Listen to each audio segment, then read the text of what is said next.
What's up, guys? Okay. What's up, Beth?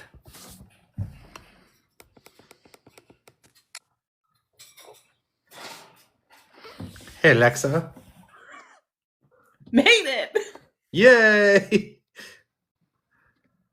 Hello, Alexa.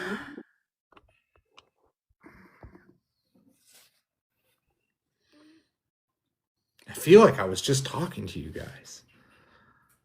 I know, right? Oh my gosh, I feel like I ran a marathon this last hour. Literally. And now Ron's beating on an air conditioning machine that doesn't want to properly function. So if there's noise in the background, that's his construction. Lovely. That mic. It's not echoing from me. It's been so long since I've done this. Oh, I figured it out. There we go. Oh my god. You did it. Hey. What's up, guys? I was a little too close at first. You guys were going to count my nose hairs. You know, Chris. I knew you were going to do that. I knew that. I knew you were going to do that. Who do what do? John, he said, I'm staying in chat. Oh, well, at least he's alerting I people. never thought that. I would have never guessed. Except Hey, Brad. Alexa. Hey, Brad. I'm stoked for this, though. This is going to be fun. This is going to be so much fun. What's up, Chris? Hey, Tim. And I think it's going to be cool, too. I know that... Oh, gosh. My phone charger fell. Hold on. Yikes, Batman. There we go. Maybe I'm not glad I grabbed it. Okay. We're back. That was reminiscent of the last hour for me. But, you know, when there's the YouTube community, not often does, like, the YouTube and TikTok communities intertwine in interaction. I'm glad that I see Kenward and Tone Dog moving over to this side, too, and getting more interested. Ken did a little live not too long ago just showing some of his finds, and that was cool to see. But I'm really stoked for I like that. the OGs that are here week after week to get to meet them both and learn about their show. Yeah, What's which up, is everybody? awesome. I'm super excited because they've been doing it for a while too. So I'm excited to hear their stories and their adventures. And I know they have good ones. Oh yeah. It's gonna go by quick tonight. I have a feeling. Mm-hmm. Yeah. Oh, it did when Tony was on. That's a neat special. Geeking.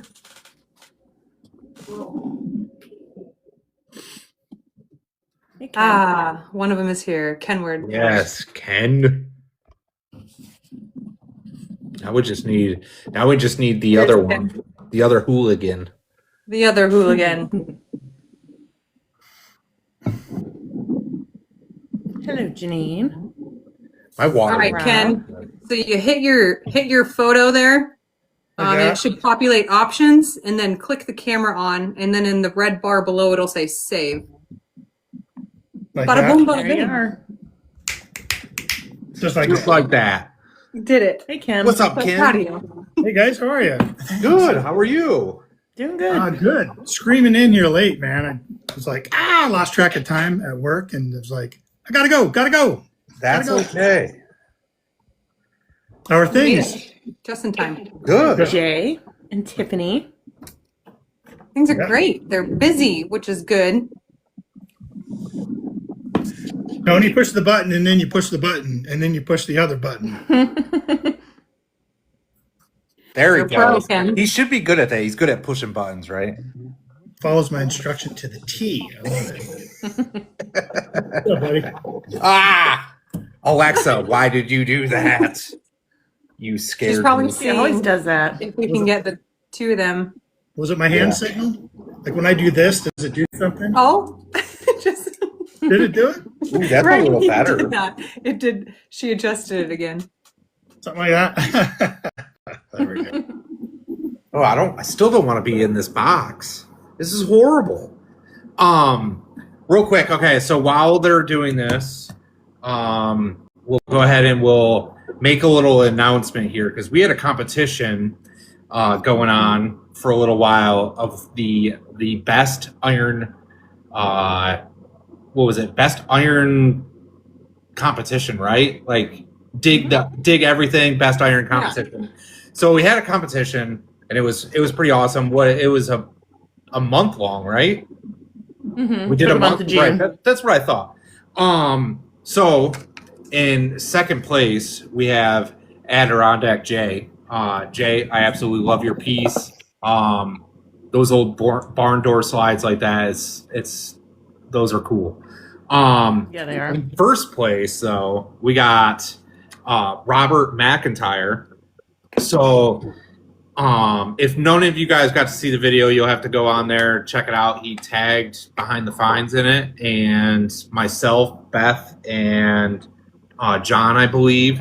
And he found a ice cream maker lid made in the U.S.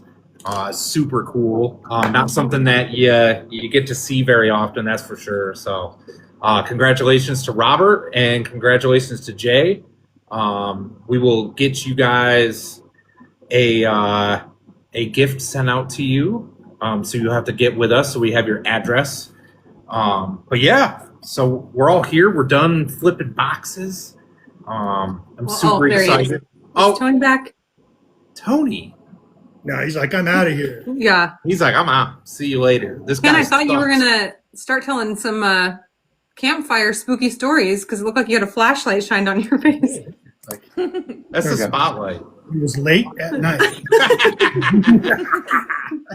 I love it. Tony, you there?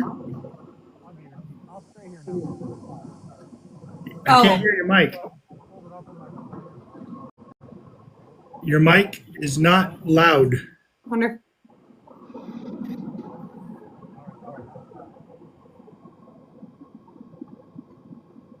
He's like, I'm out of here again. Ooh, I like that. There you go. No, take that off. Love it. So it was kind of funny, and I have to just share real quick. So I was asked to stand in as a co-host. Oh, now where'd Ken go? Ken is paused. Everybody's just paused. Oh, he must. I bet Tony called Ken. Oh, Nope. Dang it, I was wrong. No, it's not. There we go. well, in preparation for this, I decided to throw into the old chat GPT skis some questions, and I let them know, like, hey, so on Behind the Fines, we're going to have on Ken and Tony from Relics Radio and interviewing them about the show and about metal detecting and all this stuff. And no joke, chat GPT said, wait, are you sure you want to do this? I was like, yep, and it said final answer. And then it finally gave me some questions, and the first one was, but do they even yodel? They're like, not those jokers. Yeah. No, but Thank you, jokes United by aside, Dirt. if you guys aren't familiar with Ken and Tony, they do have their Wednesday night YouTube live stream podcast called Relics Radio. They're staples in this community. They are down to earth. They're really knowledgeable. They're really helpful. And they are freaking hilarious. The kind of people you Yes, just want to it go is home with. always a fun time. Yeah. $20 on the way, Bree. I'll get it right now. I'll check my Venmo real quick. What's up, Aaron? You said that exactly as I wrote it. Really cool. Tony, we got you. Can you hear me? Thank you, Jay. We can hear you great. Yes. Okay. I had in my AirPods and I think there's something wrong with them. So we'll let the whole house hear what we're doing tonight. Gotcha. So, if many of you don't know, this gentleman here in the large box, that is Mr. Ken. And down at the very bottom here, we got Tony. And like Bree said, they do a show on Wednesday nights called Relic Radio. If you've never seen it before, you need to get out there and check it out. It is hilarious. It never ends without your ribs hurting. I will say Right. that. So, without further ado, let's get to know these guys a little bit because that's what we're here for, right? So I guess it's always the big question right off the bat, is first, we got to interview Tony a couple weeks ago, right? So we didn't get to talk with you, Ken, yet. Is how long have you been detecting for? Yeah, before I get into that, I will say I went back and watched that interview, and Tony said some really lovely things about me at the end of that interview. So I've already thanked him, but I'll thank those of you that kind of asked him the questions and stuff. I appreciate it for sure. Tony and I have been detecting buddies ever since the beginning. So yeah, started the same time Tony did, right around 2016. Christmas gift, straight to the backyard. Second find was a 925 ring, and I was hooked. Oh, Nice. yeah, that'll get you hooked real quick. Yeah. Well, I didn't know what a 925 ring was, so I was like, hey, this has some numbers on it. I knew that because I hadn't really looked into it too much. I wanted a gold finding machine, and my wife heard gold metal detector and went out and bought me this really sort of super cheap bounty hunter.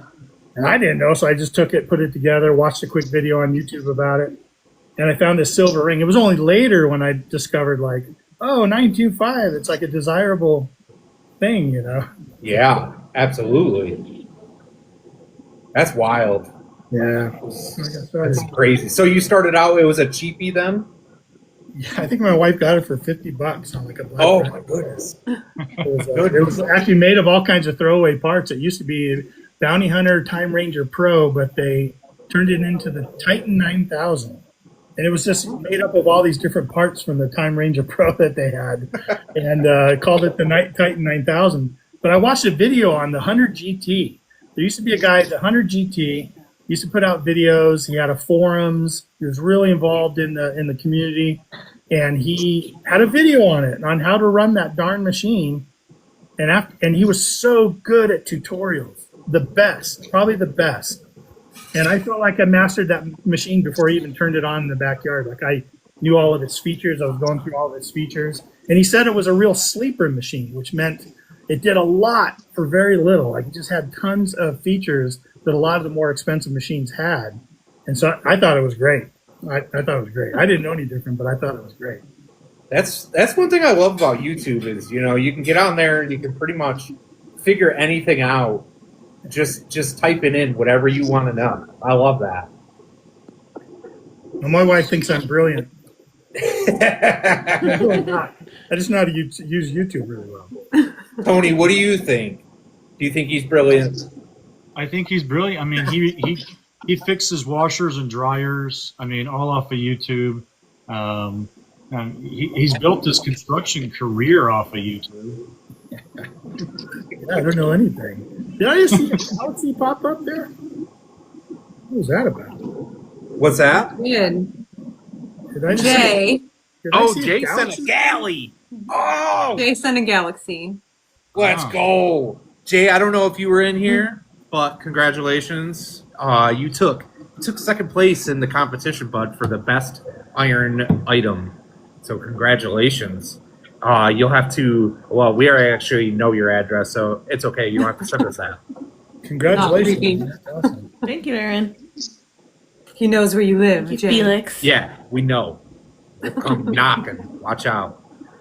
Um, I'm still getting used to this TikTok thing, man. All this stuff Yeah, popping up. It's wonderful. Totally different. It's I love it. distracting. Yeah. It is very distracting. It's tough because sometimes the chat is absolutely Yeah. flying and you cannot read everything. So Yes. that's probably the hardest thing is trying to separate the two, like focusing on your guests, making sure you're interacting with the chat. Thank you, too. Alexa. Yeah, Yeah. it's a good time. I'm sure they know that well. Yeah. Well, that's one thing I like about like your guys' show. You guys put up, in the separation there between at the bottom of your guys' screens and then divided up with chat. You guys will have, so and so said this. I love that. It's so cool. Hmm. I do too. Yeah, it's definitely something Ken and I have really tried to keep part of the show. It's nice to have that live chat and the interaction, and I mean, people are watching and they like to hear their name called out and acknowledged in the chat and all that kind of stuff. So we actually write into our weekly episode, that we're going to be, for so many minutes, we'll go through as many people as we can, thank them for coming, get to know the people because they're there every week now, and those kind Right. of different things. It's really good to connect with people that way. Yeah. Yeah, absolutely. It's nice because, like you said, people get recognized, and then especially with them being there every week and stuff, it makes them feel good. And like you said, it's a good way to get to know somebody too. So Yeah, popping up their comments and stuff. Yeah, it's a lot of fun. We used to do it audio only on Spreaker. It was just an audio podcast, but they had a comment section that was during the live, and it was just a chat room. That's what it was. And we also had a call-in phone number. So the audio podcast that we recorded live and then put out, and then it, the recording stayed out there forever, had a live element to it. And then Spreaker did away with that. And so we were like, what are we going to do? Are we just going to record audio podcasts and put it out and not have any kind of live interaction? And then Tony's like, no, man, let's do video. And then we can take the audio and put it out audio only for those that are driving their truck the next day or working out or whatever in the yard or whatever and want to listen to it. They can still do that. But the added benefit of watching us now on, unfortunately, probably, watching us on video, and having that interaction still, that was very important to Tony and I. Because there was other platforms where we could have continued the audio podcast that Jeff and Loy started 9 years ago. But we've taken it over to video now, but we still take the audio and post it over. right, yeah, which is awesome. I know the podcasts, like you said, are really nice because when you're doing something you can't focus right there on the screen, at least you can still listen to it, which is nice. I don't know too many people that aren't listening to the radio or some kind of music or something as they're working or doing, something. Mm-hmm. So How long has Relics Radio been running? We're on season 9 right now.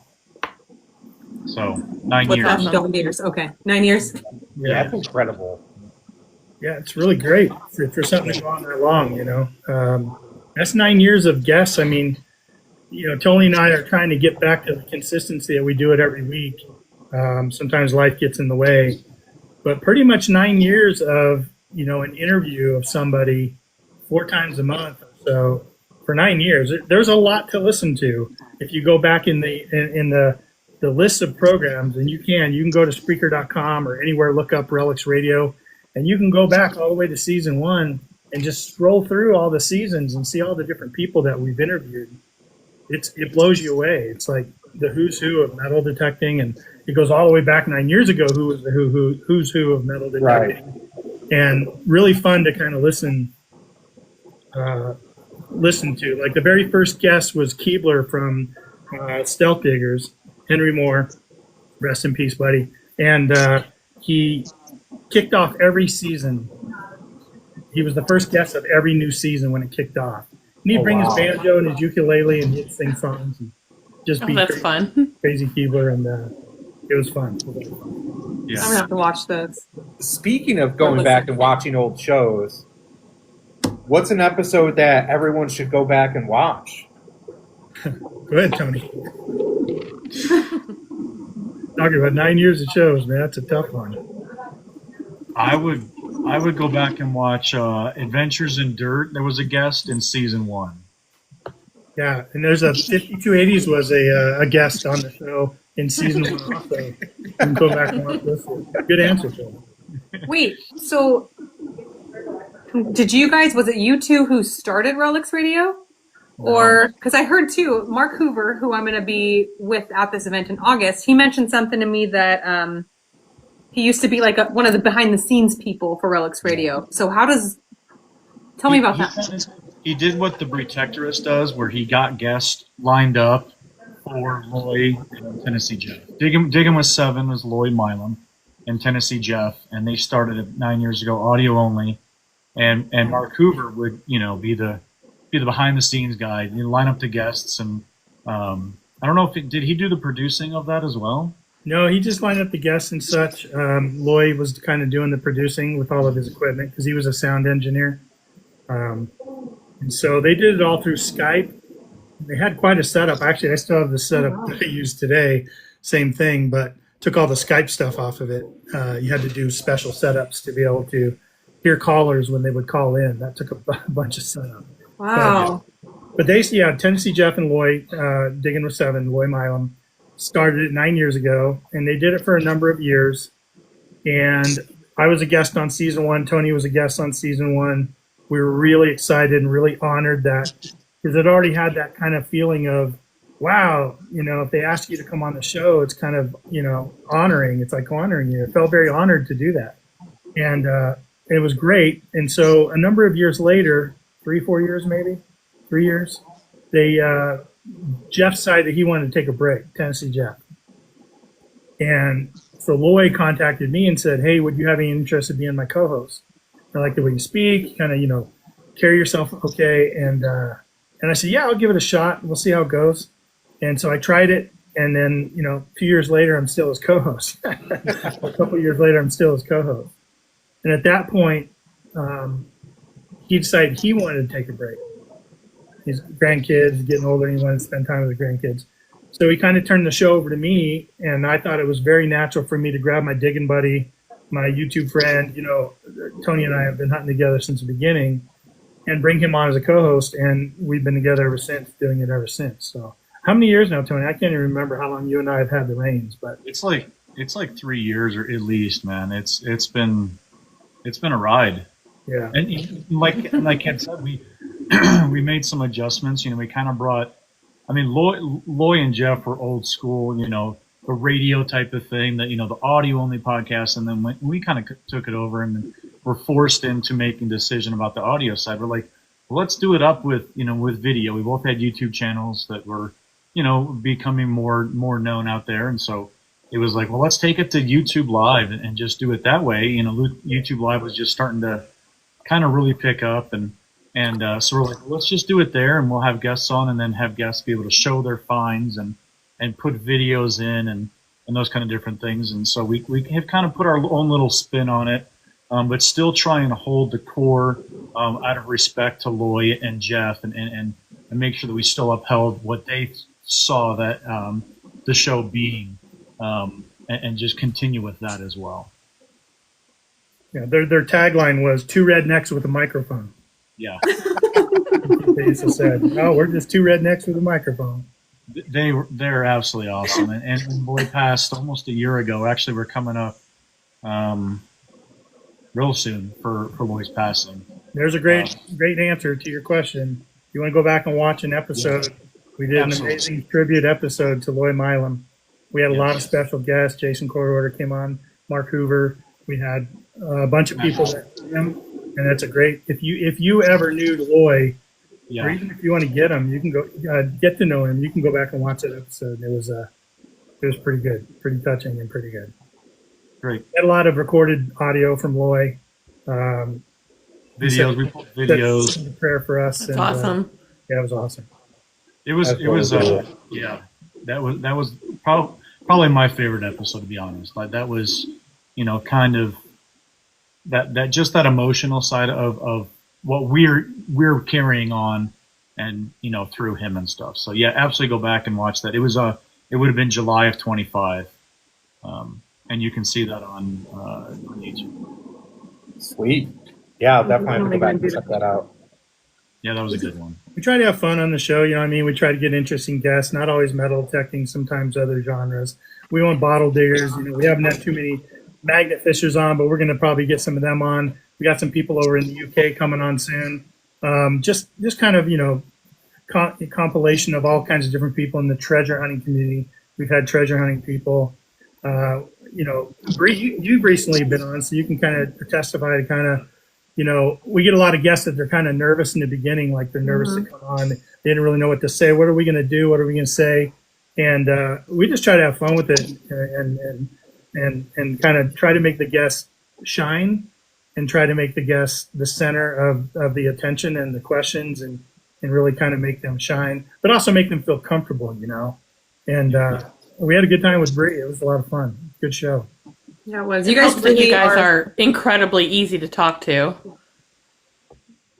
Yeah. Yeah, and then you add, you have a healthy amount of humor in there that's just, it makes you feel so much more comfortable. Like you're just down to earth, hanging out, having fun with some buddies. You guys are really relatable. So the nerves truly didn't last too long with you guys. And I really appreciate that. And I also love too on their show, you never have to worry about those gotcha moments, as they call them, you know, that you sometimes do see in these types of shows. They're not about that at all. So yeah, thank you guys for doing it how you do it. All right, we need to change that, Tony. I know. No, wait, actually, I kind of take that back. You guys are The lacking. whole yodel thing. Slackers here. Writing that down, gotcha moment. You know. So obviously with doing a show and then having a detecting buddy for so long, right? There's got to be some crazy stories between the two of you, right? So I've heard a little bit of some stories along the way. So I've got to know what's up with this bottle digging with a fake landowner. Who told you that? I just some birds. Word on the street. Huh. Speaking of gotcha moments, Go ahead. Gotcha. no, actually, this was a while ago. We had really just kind of gotten into it. I would say we hadn't been maybe 2 years into like detecting, and of course, just heavy on watching YouTube and stuff. So you watch, bottle diggers, and they're finding old stuff too, which is, Ken and my passion is like history. So, they're finding bottles. We're like, all right, well, we got to figure out how to find bottles here too, because it looks like it's a lot of fun. And I had done some research on an area down where I live, and I was like, well, I'll go out over there and I'll start metal detecting. There was like an old foundation or an old home or something like that. And as I get out of my truck and I'm down like in this gully and I'm using my metal detector, and this truck comes pulling up out of nowhere, and he's like, what are you doing? Like, I'm just kind of metal detecting around, and he goes, oh, you're into finding the old stuff. Here, come on back here. Let me show you where the old stuff really is. And so I met this guy, and I don't even remember the guy's name. He takes me back, they're way back in this field and stuff. And he kind of gives me this tour, and he's like, this up over on the hill is where my grandparents' house used to be. It's no longer there. They were kind of building these custom homes in this area. So they're pushing dirt around, putting some new roads in or whatever. And he's like, my grandparents' house used to be right over there. And he says, let me show you where the old dump is. And I'm like, oh my gosh, this is incredible, man. This guy just plucks me off the road, right? And so he's like, here's where the old dump is. And I, found some stuff and It's like a dream, right? Some guy just pulling you into all the great stuff, right? That's a dream. Yeah, like out of nowhere. It is. Let me show you where all the good beginning of a movie to me. Yeah. It could be. So I'm like all intense now. Like I'm start kicking things around. I'm like, oh my gosh, I tend not to, and Ken respects me as well. Like if we get a permission, we generally try to save it for each other. He forgets one, he brings me up. I get one, I bring him down. We kind of keep things together, pretty tight and stuff. So I'm like, dude, Ken, I remember calling him or FaceTiming. I'm like, I got this new permission on this bottle dump, and look at this old bottle. It's just sitting on the ground here. And so like, all right, we'll come back next week. So we end up coming back next week and bring a big old canopy, so we can keep the sun off us. And we've got little rakes, and I mean, we're going all out at this, right? And didn't you guys bring a backhoe in? Didn't you bring a backhoe in and a 12-pack of beer and all that stuff? Yeah, when we got out there, we start finding some stuff and we're moving stuff, and all of a sudden this guy shows up again in his truck. He's got his dog with him, and he's like, I can make this thing go a lot faster. I'm going to go get my backhoe. He goes right, brings up, here he comes in this big diesel, smokestack going, diesel backhoe, and he starts digging and pulling all the trash out, and we're going through it, and he's like, you guys thirsty? I'm going to go get us some beers. He drives away, comes back, brings us some beers and stuff, and I'm like, dude, this is my new best friend. I mean, this is insane. Right. I mean, the dump wasn't all that old. It was like maybe 1920s-ish. But for us, I mean, our first like bottle digging experience, it was insane. Yeah, my first lipstick container, Yeah, all kinds of really cool, old stuff, right? And I think we maybe came back a couple weeks later, and again, we got the canopy up, and at the time I'm actually we're out in the middle of nowhere, so I brought my gun with me. I usually have my gun on my holster on the side and stuff, and we're digging, and all of a sudden, couple like hills over up on the horizon, I see this truck pull up. It wasn't the same guy's truck. He's just, breaking the horizon, and I'm like, oh, okay, whatever. We've got permission, right? We're allowed to be here. Well, all of a sudden, he pulls away, don't think anything of it. And here he comes up through the field, and we're like, oh, okay, cool. We'll talk to this guy too. And he gets out. He's like, what are you guys doing? Like, oh, we're digging in the bottle dump, and Billy Joe Jim Bobby, over here, he gave us permission. He goes, I'm the landowner. He doesn't own this land. Oh, jeez. And we're like, oh, why do you have a gun? It's open carry. I mean, it just was like an awkward situation. Man. Come to find out, the guy that gave us permission was like one of the construction guys on all of this land, and he's kind of like a project manager type of thing. But he made it sound like he told me he owned it. His grandparents lived there. This was their dump, and so we actually never went back to that place after we. I don't blame you. You guys said we could, but we just felt too awkward. Yeah, it was a little too awkward. Yeah. Like, just next time, don't bring the gun. That's his only. Yeah, that's what he said. So. That's crazy. Isn't that crazy? Oh story? well. I mean, this I guy. still bottles. I still got bottles in my display case from that place. Yeah. I was going to ask, did you guys leave with anything? But you Oh, do yeah. have bottles. Yeah. Okay. Yeah. I mean, nothing fancy or crazy. I mean, just normal slick bottles and ketchup bottles. Yeah, I mean, for somebody just who's never done them before, and to find something that's old like that, it was really, really cool. I mean, it's everybody nowadays like, oh, that's nothing. Everybody finds wash your sister sauce bottles and those kind of different things. Oh yeah. Well, we want to go back and metal detecting stuff too. We just did. I mean, we thought we were on a jackpot. This guy was so convincing that he was the guy, and he and then didn't he come back over after that guy? He's like, oh yeah, that guy. It's in the process of being sold. He actually doesn't own it yet, but it's in the process. Like he was. Nah. It was a lot of backpedaling, I think. That's crazy though. I don't think I've ever had an experience like that. That's for sure. That's wild. Like, that's just one of those you don't want to happen. No, it was awkward. I mean, because you're would be. believing that he had all the information. He takes us back, and I mean, it was just seriously like, oh my God, it's my new best friend. Like, seriously, and you're so green in the hobby and stuff, and I just I hook, line, and sinker. I guess he was so convincing. Yeah. Let us know in the chat. You guys ever been kicked off for permission? I want to hear. I'm going to go back and read this, or read it as I can down the bottom. Yeah, we've had a couple of permissions taken away, but not too many. Mom's metal detecting. Kim, she just says she knows a dump from the late 1800s. There we go. Are you sure, Kim? I know, right? Sure? You know the owner? His name wasn't Billy Bob Joe, was it?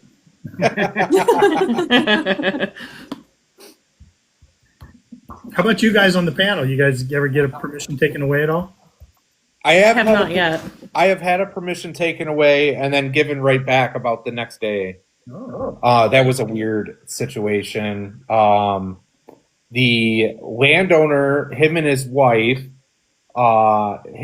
gave me permission, was like, yeah, go ahead. Like, she was all into history, was like, show me stuff, like, and then kind of like give me a little bit of a history lesson on it and stuff. And I was like, all right, yeah, that's not a problem. I can do that. And, John and I had gone out there several times, and it was a year later, and I called over to their house, and I was like, hey, I just want to make sure, it's early springtime, none of the fields are planted, am I still okay to head out here and go metal detecting? And she's like, well, let me ask my husband real quick. And I was like, okay, no problem. And she gets back to me like a couple minutes later, and she's like, yeah, so he said no. And I was like, all right, that's not a problem. And so I left, of course, they have my phone number and stuff and whatnot. And the next day I get a phone call, and it's her husband, and he's like, you can go out there and metal detect and stuff. Just, I'd like to see some of the stuff that you guys find and whatnot. And I was like, are you sure? I was like, because yesterday you told me no, it wasn't okay. He's like, no, he's like, just, Whiplash. just don't, mess up my field or anything. I was like, it's all right. we fill our holes in and stuff. But yeah, so it was a weird 24 hours. You know what he did in that 24 hours, right? He started thinking. Mhm. Oh, yeah. Mind. Mhm. Yep, absolutely. Treasure. We've done door knocking and gotten permissions from the wives, and then the husbands come home, and all of a sudden, they come out. No, you guys are done. You need to move on. Yeah. So yeah, that's happened. Yeah, absolutely. I haven't had one taken away, but I have had somebody try to confidently tell me to go ahead and detect in an area I was asking about, right? As if they owned it, like that type of confidence that it sounds like you guys received. Like I was knocking on a door because there was a fence too, but I was curious because right next to it, it's a vacant lot, but there's old foundation there. And so I knocked on the house right next to it and was wondering if they own it or if they know who does before this new tool came out where I can do some other research. And they were like, no, I know blank and blank blank owns it. But he doesn't live around here right now, but you can go ahead and do it. They'll never know. And it's like, no, I won't. Unless I get, if you have blank and blank's number, I'll ask him myself. But those types of things, but I've never been kicked off of permission. Well, that guy said he knows that other guy who had a cousin that knew the neighbor before she passed, and then it was his uncle. Yep. Yeah. Probably good to pass on that one. Yep. Yeah. I have heard of people getting kicked off permissions because of stuff that they found. Finding something good and then, showing them, hey, I found this or whatever, and then being like, all right, well, my son or my daughter, is really into metal detecting and they're going to metal detect it now. And, Yeah. But they hadn't yet. But they're No. really into it. Mhm. Yeah. Suddenly. Yep. yeah. Yeah, we've got a site where really, we've been hunting that site for 7 years, and when we're trying to get next door, which is the actual big time site that we know of, and that was one of the reasons when we did get to talk to landowner was, I'm going to save it for my grandson, Oh, yeah. Sure. Right? And every time we're there at all of the surrounding sites and they come driving by, we're always waving at them and making sure that they see that we're still around, guys. All you're going to ask again someday.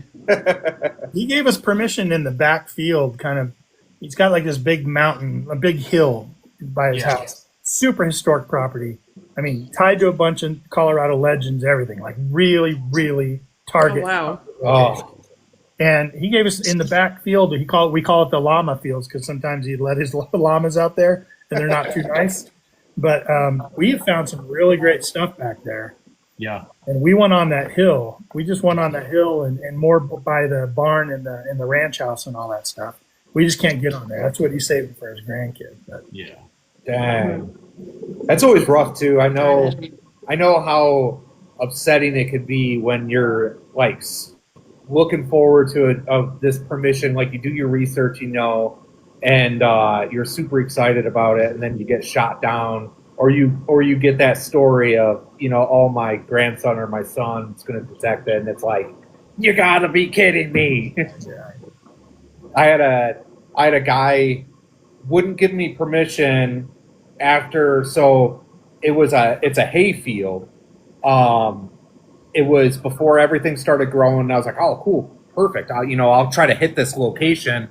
And so I stop over at the guy's house and I'm talking with him and stuff. And I was like, yeah, so that one spot in the field there, you can actually see still part of the stone foundation there and stuff. And I was like, yeah, that was an old house that sat there and stuff. And he's like, oh, man, I've always wondered what that was. And it's always a pain in the neck come hay cutting and stuff because there's this structure that's still sitting here, And I was like, well, if you don't mind, I was like, I would love to go and detect it. And, you can have anything that I find and whatnot and stuff. And he's like, no, I'd rather not have any digging done in my field or anything. He's like, but, one of these days I'm going to have to get the backhoe out and start digging all that stuff out.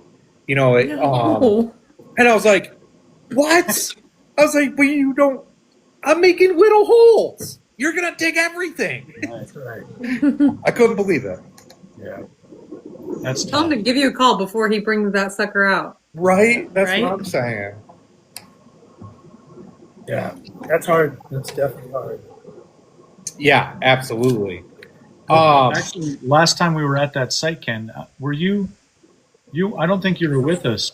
What? I was with. Oh, You just said that on tape, man. um, but the one permission that we did have across the street from it actually changed owners because the wife passed away and the husband ended up selling it. So I went over there to get permission again, and great conversation with the person, the new landowner, homeowner, and even brought up, hey, we've given stuff to the old homeowner. She's like, oh yeah, he actually left it here for us in the house, and so we know all about you and things like that. And I was like, oh well, that's great. Can we now have your permission to hunt this area? Usually we're up closer to the road, around inside the trees and stuff, and we've been doing it for 7 years. And she's like, no, not at this time. You don't have our permission. I'm like, what? Wow. So Darn. we're gonna send Cindy over, I think. Secret weapons. Secret weapons. T-shirt you right there. See, I used to use my daughter. She's now 11, but I was like, I always told her she was my good luck charm. I was like, if I'm going to get a new permission, you got to come with me. Little did she know is she's just freaking adorable, and people won't tell me no if I bring her with me. So hey. Send her out here. We'll use her. Yep, most definitely she's welcome to come out there to you. Yeah. You gotta have the whole routine though, right? When they say no, you gotta look down and go, sorry, honey. And she's gotta go. You're breaking her heart. Oh. Yeah. Oh goodness. So have you guys ever gotten to detect with anybody like anyone like famous before? Tony's about the most famous person I've detected with. What? That's pretty lame, then. Like a female talent for a TV show? Yeah, guys, we're among celebrities here. Somebody didn't know. somebody's whispered some things into your ear, man. No. No. We've played famous on TV, but we are definitely not like that. Yeah, you are.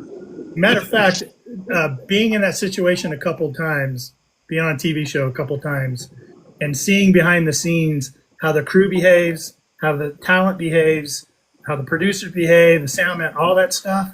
Oh my God, we got stories for days. And on the 2 times we've been on TV, they were completely opposites of how they behaved and operated, and it was crazy. Which one you want to talk about first? Which one do you want to talk about first?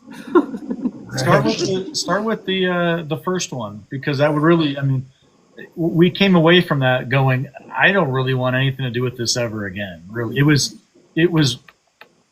difficult. Yeah, Tony looks at me like 3/4 of the way through. He looks at me and goes, you can't pay me enough to do this. Right. Didn't pay me enough to do this. Yeah.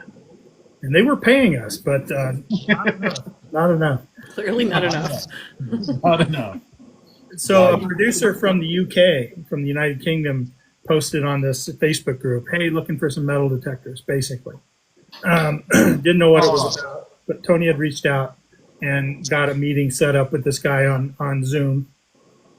And he kind of came on and he interviewed Tony and I, and we hit it off right away. And the guy was like, yeah, you guys are exactly what we're looking for. And all he would say is we're bringing some celebrities from the UK to Colorado to, did he even talk about Isabella Bird? I think he said, yeah, they're going to follow in the footsteps of Isabella Bird, which was a British explorer lady from 1870s. So very, very unique. She would travel on her own. She'd travel around to, Guam and Hawaii and all kinds of different places, and on her own. And she'd wear trousers when she rode a horse, and that was a big no-no back then. Right. And all kinds of stuff. So she was very bold, and you can read books on her. Isabella Bird, very, very interesting character. Yep. And we're like, okay. And back and forth, trying to find, they're telling us about locations they're looking for our help on that, all this different stuff. And I don't know how deep you want to go, Tony. So basically, basically we end up finding out that the three celebrities are female celebrities, and they're all different kinds of popular. So, and there's three different generations of them, right? You had Mel B from the Spice Girls, right? American was it the talent show she's on, right? What's the talent show she's on? America's Got Talent. America's Got Talent. Yeah. Then there was Ruby Wax. She's an older lady, comedian. I think she became famous because she interviewed OJ and asked him all kinds of really risque questions. And then Emily Atack is kind of an Instagram sex pot, Instagram beauty influencer kind of stuff. Like, kind of really popular for that kind of stuff. And they were all going to come, and they were looking for us to teach them how to metal detect. That was the thing. Or teach them how to metal detect in kind of areas that Isabella Bird would have come through. Yeah. They ended up putting it kind of as a series of following her in her expeditions, like through the Rocky Mountains. So it was, let's take her to the Rocky Mountains in a location where she could have been, and maybe we'll find, whatever that she dropped, kind of deal. Yeah. And so he used us a lot to kind of find locations. And I'll tell you this little part. He hooked us up with this lady up in the mountains at this one location they were looking to try to go. And she was like a tour guide, and she knew all about the area, and she knew everybody in that area. And we went up and met her, and she was acting like it was a done deal of the area, and she was taking us up, and she's like, yeah, the crew's going to park here. I figured we walk over here and show them this mine, this gold mine, and kind of walk over here, and then we do this. She sounded like she was very much in control, and so Tony were like looking around. We're like, it's not the best place to metal detect up here. It's just iron everywhere, and really, is there going to be up here at this gold mine? But a lot of tailings. Yeah, whatever. So we got off the meeting with her and kind of went back to the producer, and we're like, we don't know, man, the area that you guys are going to do this in. We just don't know if it's a great area. And he's like, what do you mean? We haven't chosen an area yet. And we're like, well, yeah. I mean, she was saying, where you going to park the cars and all this stuff. He goes, she's not involved. She's not involved with this at all. Like, she's just kind of helping us get our permit for the city. Yeah. She's butting her way into the whole thing is what she was doing. Yeah. And we found that out heavily later, that she was trying to push her way into the production and get on camera and all that stuff. And they had no intention of that. But it caused a real big problem later, I'll tell you.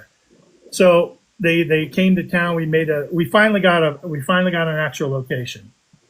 They pulled some magic and got a really great location. Landowner was fabulous. Old ghost town. And we went up there, and we had a time to meet them. It was only going to be one day of shooting, maybe two. And met them, went into an old casino up there. It was like an old gambling place that we were in. The main town was a gambling town, and then we were going to go out to this ghost town. Now, they traveled with 35 crew.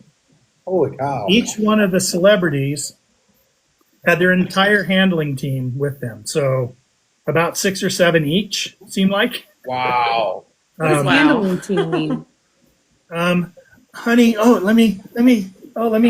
You're good, honey. Oh, you're so good. You're so. Like, here's your tissue. Here's your makeup, all this stuff. You're so good. Don't let that bother you. You're going to be great tomorrow. You're going to be great. Oh my gosh.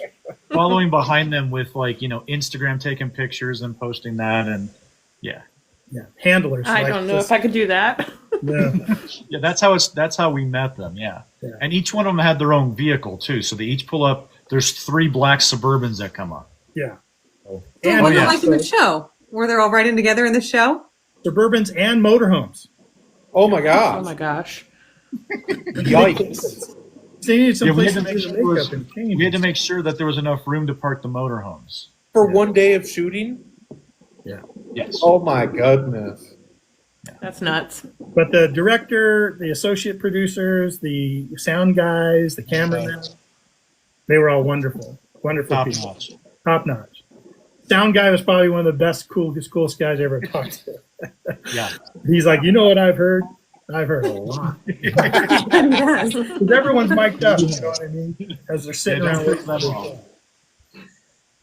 So we filmed, they did a bunch of corny stuff in the beginning, like, can't tell us where your site is, right? We're like, no, we're going to have to blindfold you. Like, they set all that up. And we're like, going to blindfold everyone. And Mel B's like, you're not blindfolding me. You're not blindfolding me, And we get out to the place. Go ahead. Little Dirt Digger Emily said, "So how many people fixed y'all's makeup?" It took a team, Emily. It took a team. We thought it was cool because they allowed us to like wear our hoodies that had our YouTube logos on them. We thought that was kind of cool. That is cool. Yeah, and we got out there. We finally got out there, and what Tony and I had done is we had Behind the scenes here. This is like behind the scenes, like, you know, information here. This is not many people knew about this. Should I say it or should I not say it? We didn't cheat. No, but we only had a number of hours to detect. They weren't going to like hang in there like we do and detect all day. So Tony and I went out there early, real early, and we detected it. And any target we heard that we would dig, that we were like, oh, I'm going to dig that, we planted a flag. And so we went all around this property and we planted all these flags and we didn't uncover anything.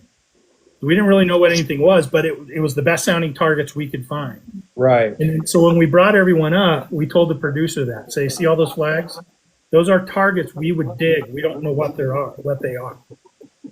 Nice. So it would speed things up. You know what I mean? Yeah. Right. So both Tony and I,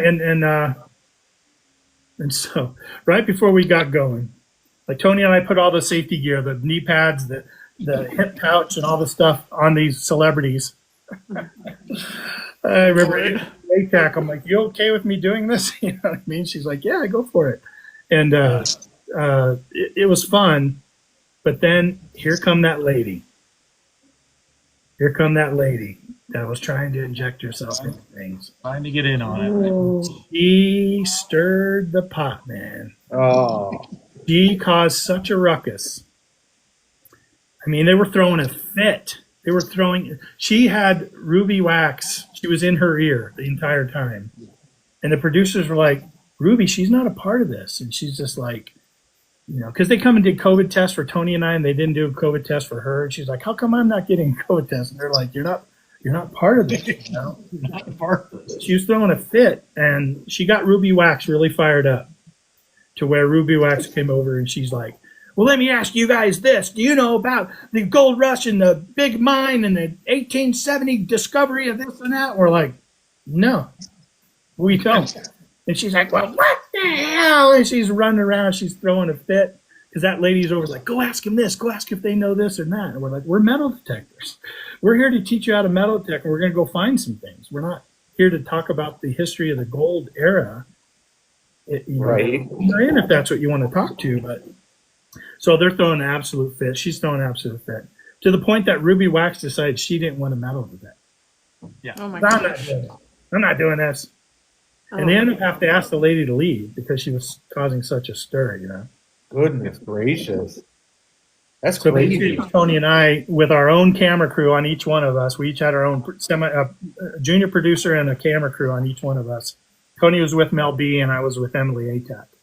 And we basically went out and started uncovering these flagged targets. Tried to teach them how to swing and metal. You know. Right. It was entertaining. I mean, it was definitely, you know, the product that you saw at the end was entertaining to watch, and they told a very good story, kind of about Isabella Bird, and then, you know, coordinating it through the Colorado smoke hills, the mountains, Rocky Mountains, and stuff like that. And I thought it was very well put together. But seeing how the sausage is made really was interesting. It's a good way to put it. Should I tell the lunch story? Yeah. Oh, absolutely. I can't wait for this. So Emily Atack, you know, really popular, very popular Instagram star, the whole thing. And her team was really taking a lot of pictures and such. And it came time for lunch. Before we even went to the ghost town, we had lunch at the casino, in the back of the casino and everything, in this parking lot. And, you know, the big Escalades come up and they take all the stars away. We don't know where they're going. They're going to go have their special lunch while the crew and the rest of us eat.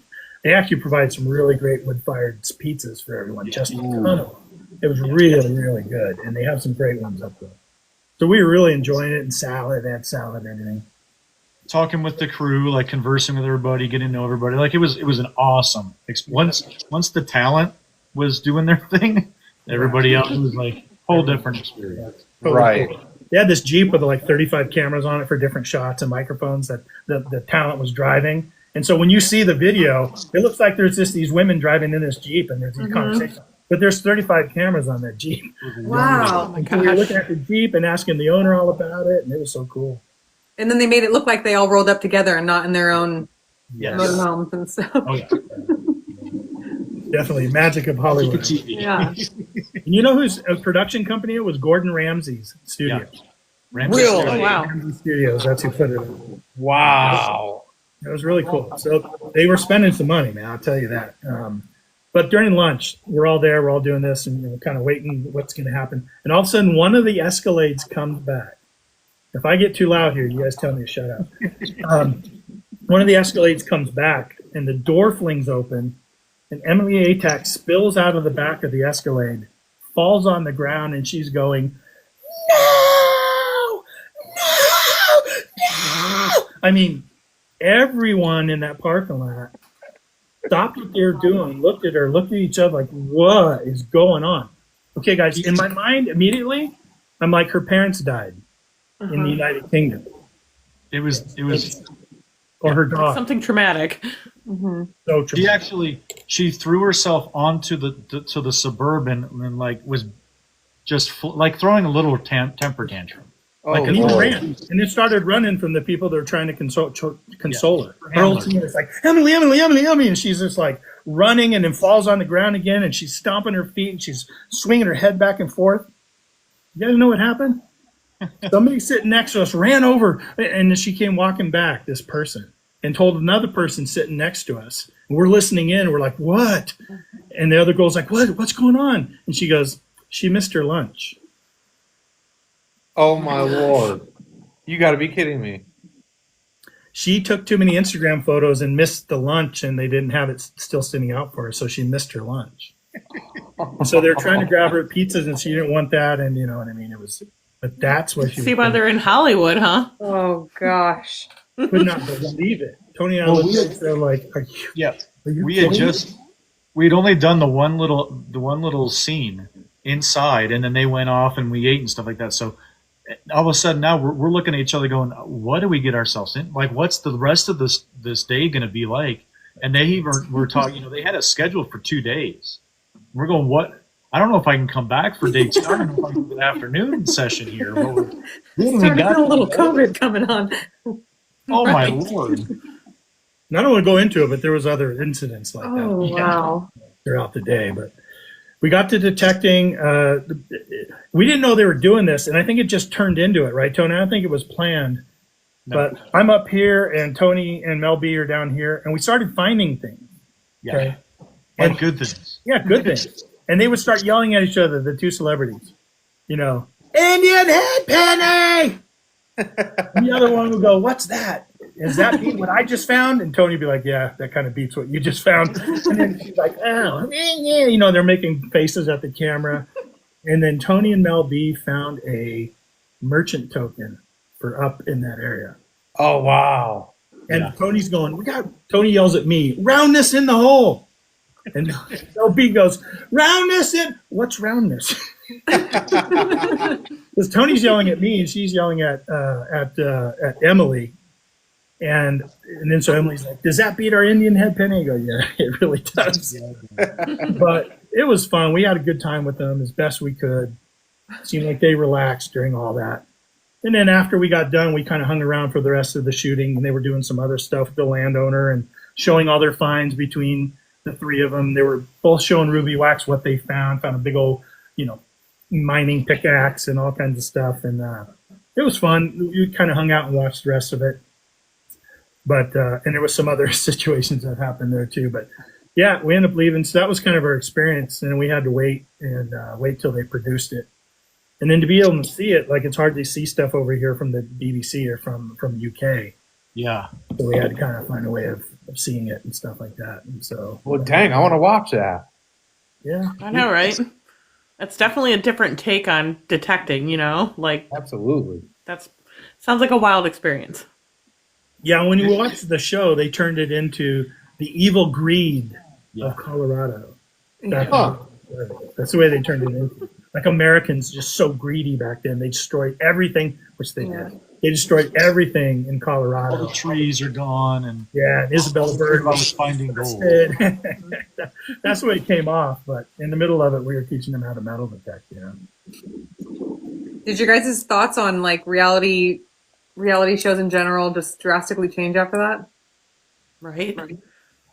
It was in the back of my head. I don't know about Tony's, but when we were approached by this other opportunity to be on Expedition Unknown with Josh Gates, It was it was in the a back of my head. it was a difficult decision just because that our first experience was I mean, literally we were looking at each other going, I don't even know if we can continue this. Like it is really, really difficult. We came away going, I'm just going to stick to my my selfie cell cam iPhone video on YouTube because it wasn't anything that we really wanted to get into. It was interesting to see kind of the production side of it because it is a big deal. Right. And of course, I mean, anybody that does, produce their own videos for social media and stuff, you'd love to have a camera crew just following you around and, getting different scenes and you're mic'd up, it's never bad audio and you're not battling the wind with this and that. And, we'd all love to have that because we love to produce art and those kind of different things. But the experience of whom we were with was like really very put off of the whole experience. So What I will say is if any of you out there have a VPN, wink, wink, nudge, nudge, you can get over and watch UK shows. And the show's called Trailblazers, and I think we're episode 2, Trailblazers. So that's how you could wink, wink, see it.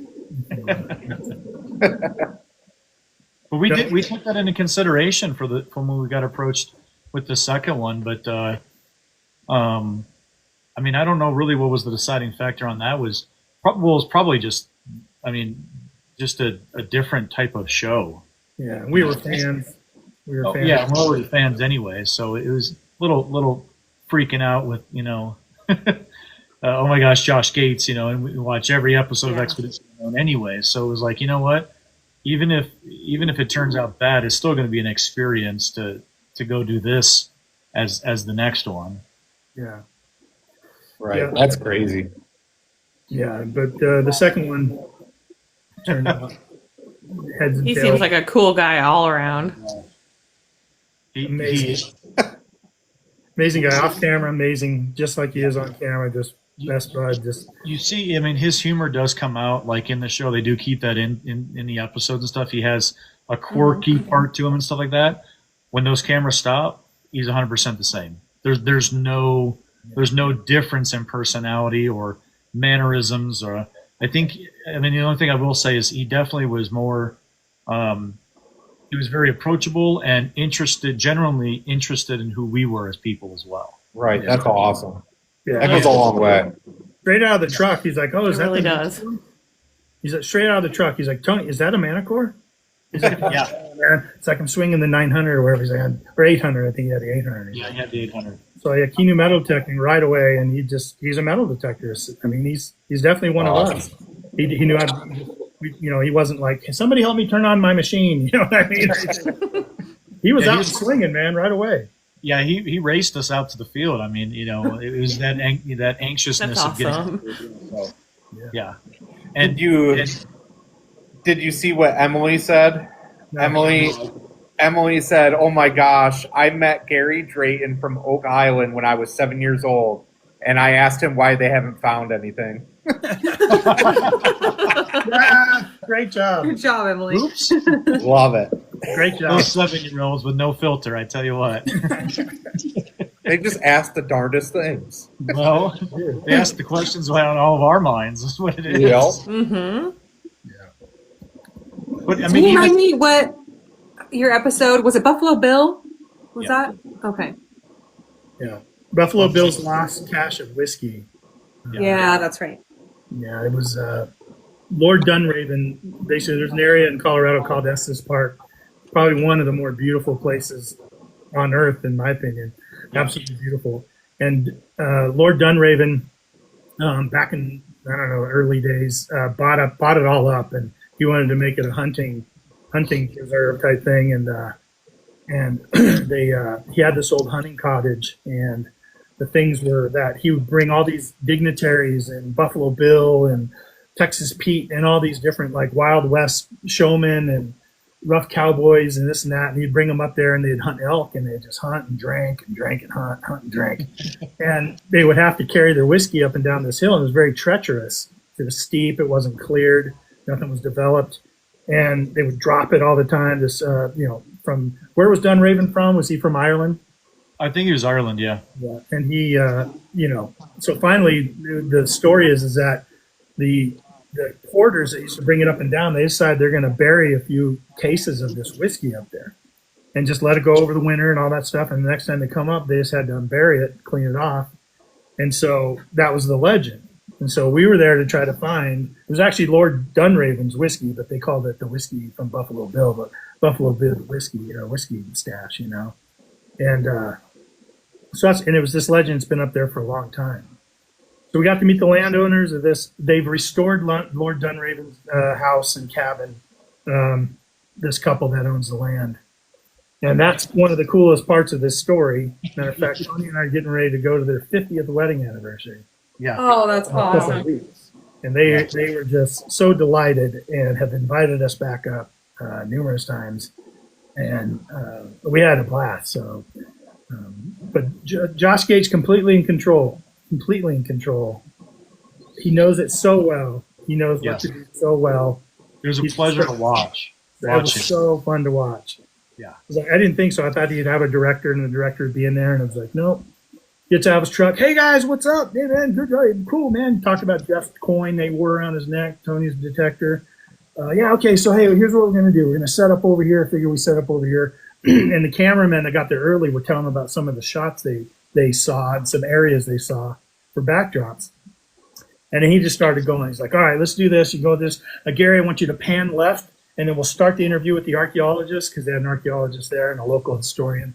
And they're like, do this, and we'll get to the metal detectors, and then they start filming. They do that, and then you'd be like, Jeff, I want you to say this, or archaeologist, I want you to introduce them like this. And she couldn't get it, so like she was trying over and over and over, so they would record it over and over. And then Jeff fumbled a couple of times, so they just record that over and over. And then, but it, few things were planned. What would usually happen, and so like, Tony found this killer thing, probably the best thing in the show, right? And he goes, I mean, just like we are in the field. Would you say, Tony? Did you say something like, "I got something shiny"? Yeah. I got something shiny. And we all go running over there. So then Josh looks at it and we're all, ooh, ah. He goes, all right, let's do this. Joe, get a drone up in the air. You get a wide shot. You're going to get an upshot from over here. He goes, guys, go back to where you were. Tony, I want you to say it just like that. No kidding. So he goes over there and Tony's like, I found something shiny. And we all drop our machines. And now he's got it filmed, all of us running over to Tony from a drone and from another shot. And so, I mean, it was a real find, real excitement, real emotion. But Josh made us shoot that twice or 3 times, running over. And that's the only thing that would happen. We'd be That's around, awesome. I'd be saying something, he'd go, ooh, I like that. Ken, hold on. Get an upshot on Ken. He's like, say that again. Say it just like you said it. Okay, ready? Yeah. Let's go. And it was just, he was completely in control. He'd be like, wait. Car coming behind us. And he'd be like, car. Okay, here we go. He was so tuned in to those types of things. I think we had one airplane that went over, but like the vehicles from behind. And I mean, I was so focused on what we were doing here. He was focused on everything, the entire experience of how to capture it the best way for production. And just like Ken did it, he'd go, oh, car. Okay. And then we would continue with it. I mean, just his attention to detail was absolutely incredible. He's a master of an art for sure, because he was able to bring everything all together, as well as working with that same crew. I mean, the crew even knew sometimes were like, yep, I already got it. I like when he was going to try to go, get to this scene or something. They're like, yep, we're already there. We already got this. And like, okay, you ready? Okay, go. So, I mean, just working together with a crew that knew each other. And it was an incredible, just all around experience, not only for for who and what we were doing, but the finds that we had, the people that we met, like Ken said, literally we've got I think 2 weeks, or is it next weekend? We're going back up there. You know, I get a call from the landowner who we've kept in touch with now. It's been almost 2 years. Yeah. And he calls me. He's like, "Yeah, I need your address. I need to send you something." And we both get these invites to their 50th wedding anniversary. Wow. And they're like, and then I get a text message afterwards, and he's like, "You know, we really enjoy you guys. We would love for you to be able to share this moment with us, and you know, if we can make it happen, stuff." And Ken and I are like, "Who are we?" Yeah, like, I right. mean, Like, you know what I mean? but you know, we connected with them so closely, and I mean, they've got a passion for their house and the history there too. So it was really easy to kind of connect with them as well. And yeah, we'll go up and spend the night and just have a great. Again, the people that you meet with the hobby, like, it's insane. It's unbelievable. Lady was so cool. I emailed her about something about her anniversary party. And she's like, "Well, I can't wait to meet your wife, Sheila." She goes, "And your new knee, of course." I recently had my knee replaced. And she knows all about that. She's Yeah. She That's follows funny. it on social media and kind of comments from time to time, you know. But Oh, That's it was awesome. one of the most impressive things I remember from that shoot, and then we can move on if you like. But Yeah. one of the most impressive parts of that shoot is Josh would find something, or we would find something, and he'd come over and he'd check it out. And what is it? And he'd be like, "Oh, okay, it's like a shell casing or something," and it'd have a letter on it, you know, like a U. And he'd be like, "All right," and we'd be like, "Yeah, this is." We'd say, "This is from this shell company," and blah blah blah. And then he would have him and his producers, 2 producers, and even one of the cameramen, all on their cell phones, looking it up, because he didn't want to go on camera and say the wrong thing. He wanted to be justified in what he would say. So when he described this thing, "Oh, this is a Henry cartridge from the 1860s, blah, blah, blah, used to blah, blah, blah." So he would not say that until they verified it on all their cell phones. That's awesome. And we even told them about ID Me, and they had never heard of it. And we're like, "Oh, you got to go there. you got to go to that site, you know." And you guys had the PSA moment on pull tabs on that show too, right? Yes. Well, that's like his personality of kind of bringing some humor into it. That's how he was. And Ken recognized it right away. But how Josh would like look at a camera, sly, like, and connect and have some humor. It's so incredible. That's just who he is. Yeah. It was so cool. It was. Yep. You know, compared to what we had experienced before. Right. You know, he came pulling up in a pickup truck. Yeah. "Hey guys," out the window. "What's up?" You know, Yeah, the windows rolled down. He's waving at us. beyond everyone else that was already up there, you know. He comes up in a pickup truck and just gets out and grabs his detector and walks over to us, just like a buddy would, you know, come out. And Well, we're I just mean, like, wow. even the story about lunch with Josh. I mean, you know, we come off with that story of the BBC talent, and so we're going to have lunch. And again, they're like, "Well, what do you guys? You know, we've got a sandwich shop in town. What do you guys want? Here's the menu. What do you guys want?" And so we all pick our sandwiches and stuff, and they deliver them. And it's all right. You know, well, let's break for lunch. All of our sandwiches are in a paper sack with our name on it, right? And there's Josh. You know, it's in a pile. Josh is inside that pile as well. And we all go over and start handing them out, reaching in there. We all sit out on the front porch in these rocking chairs and a little small picnic table. Josh is right there next to you, eating this sandwich, asking about, you know, how long you guys been doing this? You know, what's your coolest find? Like it was just, he's one of us. You know, the 5 of us right here. He's one of us, man. And you could call that guy up and say, "Hey, I got a new permission." He'd be like, "All right, I already beat you there." Yeah. You know, it's just, that's who that guy is. So completely different experience. We're going to get to meet him again in January. He's coming to Colorado to do one of his shows that he does. And we bought passes to meet and greet and kind of see the show and stuff. So we're hoping to hook back up with him again. Yeah. And communication, That's fun. we try to get him on the podcast. And so I have connection with his personal assistant and try to get him to come on and give us like 15 minutes so we could pre-record it or something. And we just couldn't make it happen. He was heading overseas and he just wasn't going to have time. But Dang. We'll circle back on Get it. him at some point. Now you can ask him to his face in January. Yeah. Hold them to it then. Yeah. Hey, Good So- to see you pop in. Good to see you. Have you ever detected overseas? yeah. Yeah. Yeah. I've been to England once, and Ken's been there twice. No kidding. Yeah. Have you ever had any problems getting over there with the machine and whatnot? Yeah. Oh, that's good. I don't know. The big choice is, do you carry it on or do you pack it? Yeah. Some Right. people like to trust packing it. And the crew we go with over there, they supply all the shovels, so you don't have to carry a Oh, that's good. That's good. Yeah. So if you have a Deus 2 like I do, it packs up. It folds up really, really. For those of you who don't know, Tony swings a Manicore and I swing a Deus 2. And we love each other, but we give each other the business quite a bit about that. Oh yeah, that's And like good- the ultimate head-to-head competition right there. Right. Good fun. He'll find It's all something in behind fun. me, and I'll find something behind him, and it'll be like, "Didn't you just come through here, man?" It's all in fun. We kind of yuck it up, a little bit more than it's not. They're both great machines, and so I know. I absolutely love my Deus. That thing is a beast. Oh, yeah. But I've never had a problem turning up my headphones before, though. What? What do you mean by that? It's I've normally had my headphones on and they turn up pretty easy. There's a cool button on the side of them. You just click it. A Pretty volume button?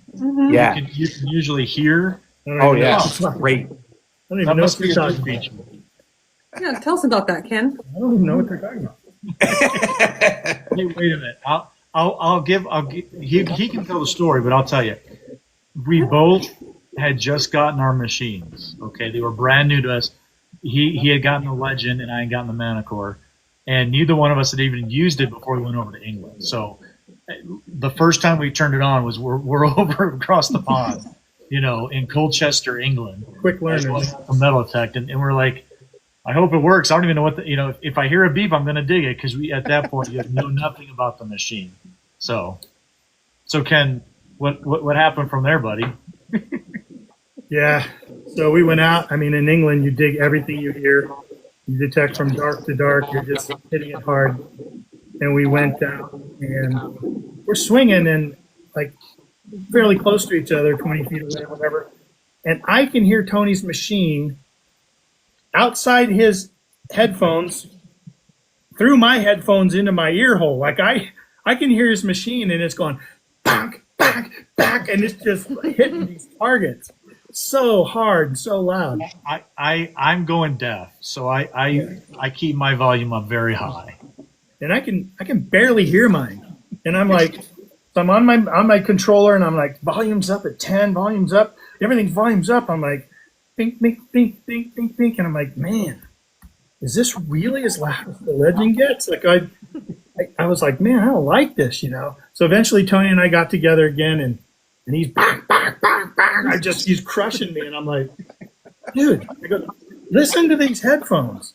Listen to this machine. Is this as loud as the Legend? I don't know if I like this Legend. And he's swinging over and he goes, oh man, no, that's not right. And I'm like, I could barely hear it. I mean, I heard it enough to dig it, you know what I mean? But it wasn't like him. I hear him 30 feet away. And we're looking at the machine and we're looking at all this stuff. And was it you, Tony? You discovered it, right? Yeah. On the side of the Legend headphones, and it was so new I hadn't even peeled off the sticker. Yeah, the sticker was There still was on a it. sticker right there. And it says volume up, volume down. on a very flush, it wasn't a raised button or anything. It's No. just the flushness. Yeah, and it's an interior push button. I turned it up and it made the world of difference. And I will never live that down. And this is just proof of that. I won't never live that down. Never. I love it. I love it. Yeah, That happened, after that, I that was happened off. to Alexa and Bree in PA, if I remember right. Bree, No, did that happen to you in we were PA? both swinging the Legend too, and my my headphones unpaired from mine and connected to hers. So I was getting confused. Like, Oh my wait, gosh. I'm hearing her beeps, but I'm not like swinging at that right pace for it to make that noise. And I sat there so confused. And so then I just sat my machine down and like held it still, and it was still beeping. And I'm like, okay, there is something wrong going on here, you know? And then I look over and I see Alexa swinging and it's matching hers. And I was like, okay, I see what's happening. I didn't know that happened. That's funny. That's awesome. You're like, there's a delay. There's a darn delay in this. What is happening? Yeah. It was frustrating for a little bit. And then it was funny afterwards. So going overseas, did you find anything awesome? Oh yeah. Yeah. Yeah, like you're digging everything because the amount of history you're talking, you know, generally you could find something, you know, 1,200 years old, Right. pretty, you know, a pretty good reason that you would. You can find stuff even further back from that. Ken's found some amazing things. Like I said, he's been there twice. Yeah. My favorite, I mean, I want him to tell you about it, but the cufflink Yeah. is probably my favorite find. It's the only item I've had to turn into the crown. So when you find something that's over 300 years old, made out of precious metal, and is not a coin, you have to turn that in. You have to turn that in so they can investigate it, decide if a museum wants it, to see if they want to disclaim it and give it back to you, It's the law. It's the law. You have to do it. So, or if they want to keep it and then pay you for it. so because it wasn't a coin, did you have to turn in your fake Roman? Jeez. All right, so everyone watching this, I've been set up. That's what's happening. I've been set up. Somebody is Sounds like setting me up, another gotcha question. and it's that guy right down there. So funny. You got to tell us about that. How'd you get a fake Roman? Let me show you this first. Yeah, go over this. This Oh my See it? goodness. It's not very good. Not very good here. All right, what it is, it's a silver cufflink. It's got a crown on top and two hearts. Oh, that's cool. That's awesome. Let me try this. No, it's not. Anyways, yeah, silver cufflink. So I had to turn that in. So what that is, it has two hearts and a crown. And in 1862, Charles II married Catherine of Braganza, and they made those cufflinks to commemorate that union back in 1862. And I found one in the middle of a field, me and my little coil and my metal detector. Found one of those. And so somebody's like, that's treasure. And I'm like, sure it is. I'm going to treasure it forever, you know. And they're like, no, that's treasure. You got to turn that into the flow and get that through. So I did. And, you know, they have others that are both sets, you know, two of them on a chain. And so they didn't really want one, you know what I mean? And so they disclaimed it. But they went through the whole process. And they sent me this whole write-up of what it is, what kind of the metallurgy, what the metal's made out of, you know, all this different stuff with all of its history.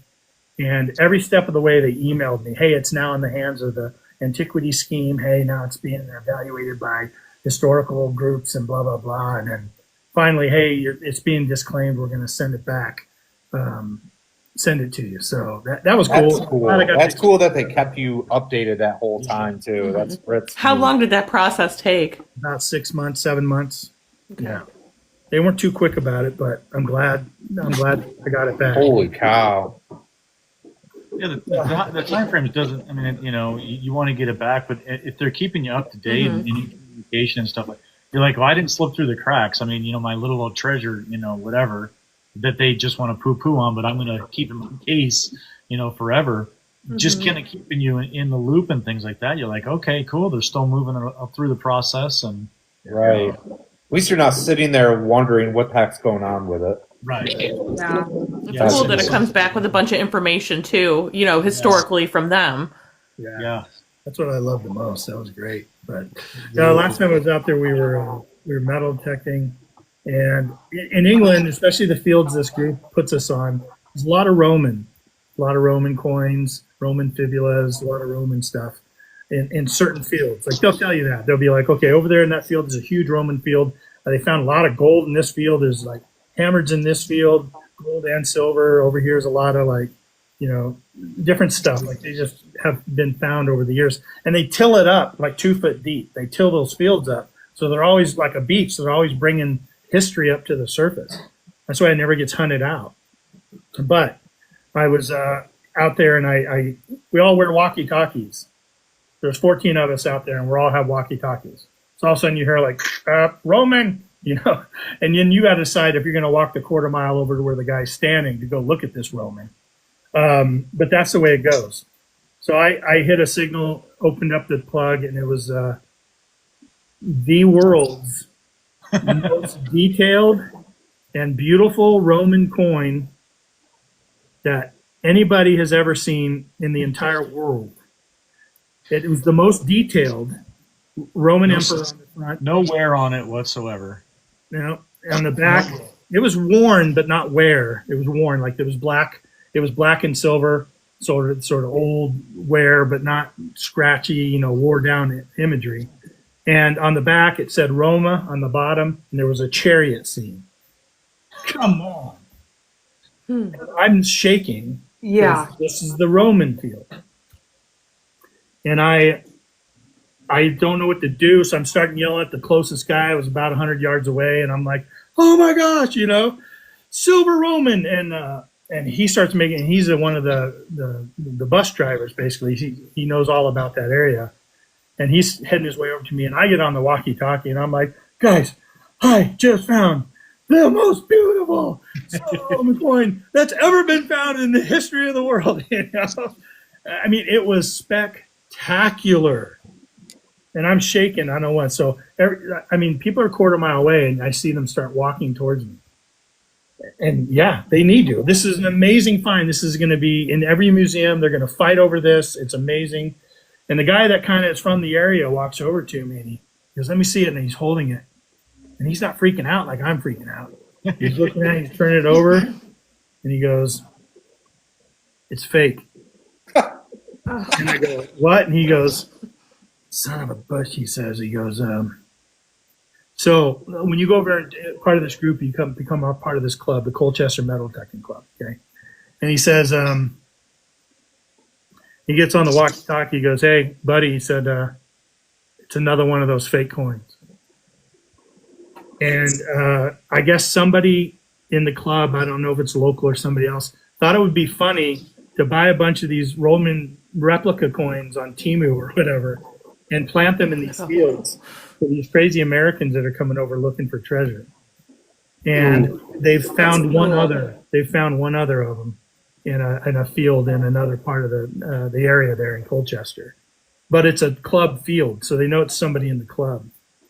And Buddy walks up, and they're just like, oh, man.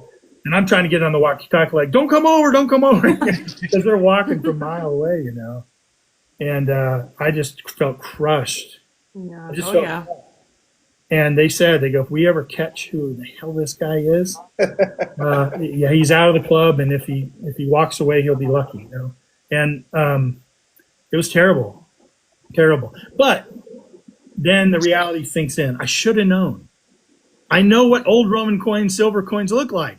Right. And they don't look that good. They're rounded. This was more flat, you know, and it was puffy, but they're more rounded, really dark, and really worn.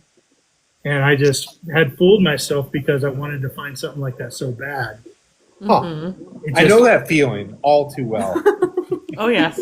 All too well. You almost like your mind like plays the ultimate trick on you, right? Because you want to find it so bad that it's like it's got to be, right? It's got to be exactly what you want it to be. And then it just I know on my state bucket quarter or list, something, isn't it? That sucks. yeah, for Yeah. me personally, finding a state quarter would just be the ultimate. Love them state quarters, man.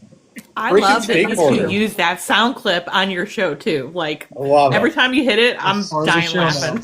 now. Part of the show. State quarter. That's awesome. State quarter. Freaking state quarter. But yeah, you know exactly what I'm talking about. You just Yeah. find it so bad. But then you kick yourself because you know it, what you know. Of course. You're wishing You it know. so bad. You're It wishing just it. makes sense that it. Yeah. It's fake, but, so you know what's bad is I took that and I thought, well, at least I'll be able to bring it home. Right. And I said, you know what I'm going to do? I'm going to make me a necklace of that thing, and it's going to become my good luck charm. I'm going to turn a negative into a positive, and I'm going to make that thing my good luck charm. There you go. Yeah, but I can't find it. It's not in your box. I've misplaced it somewhere. And I can't Did you- find Oh no. Did you drop it back in the field? it. I probably did. I'm like, I'm You gonna chuck bury it in the hedgerow. No, no. I had it in the hotel, but yeah, Yeah. it was terrible. Terrible Somebody- experience. Somebody earlier in the chat had asked what club or what tour we had gone with. What was that called, Ken? Called the Colchester Treasure Hunters Club, and you can do a search from that, and you're going to find the website for the Colchester's Treasure Hunters Club, and they've been posting the finds that the club has been finding with all these tours coming over and the locals that belong to the club. They have so much property that is so history rich.